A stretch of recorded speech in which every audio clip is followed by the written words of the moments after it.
Bonjour, je suis Zoé Poli, je suis doctorante contractuelle à l'Université Lyon 2, rattachée au LARA.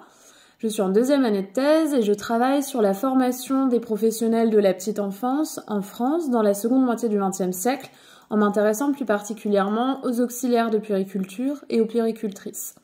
Dans ma thèse, je pose la question de la professionnalisation des métiers du care en partant des établissements de formation pour écrire une histoire par le bas. Je m'intéresse donc principalement aux travailleuses du care en devenir, en cherchant à restituer des parcours et des trajectoires.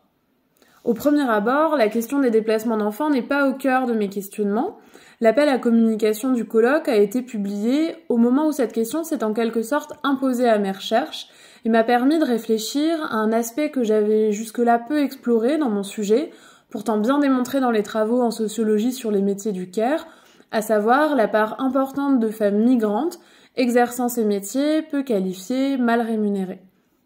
En juin dernier, en dépouillant les archives de La Chaux, une école de la banlieue lyonnaise, conservée aux archives départementales du Rhône, je suis tombée sur des dossiers d'élèves migrantes depuis les territoires et départements d'outre-mer.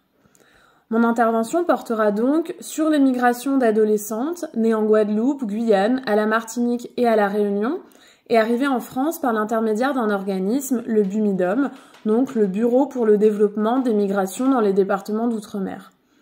Entre 1974 et 1979, 39 adolescentes migrent vers la banlieue lyonnaise pour être formées au métier d'auxiliaire de puériculture.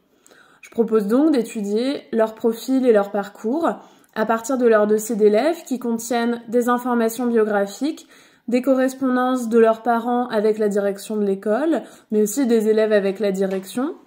ainsi que des textes qu'elles produisent au moment de leur arrivée, dans lesquels elles partagent leurs impressions sur l'internat, sur les cours, sur la discipline. Les archives permettent aussi de renseigner les trajectoires des élèves, les renvois, les départs, les abandons, permettant de qualifier la vulnérabilité, mais aussi les formes d'agentivité des élèves qui quittent la formation et de celles qui restent.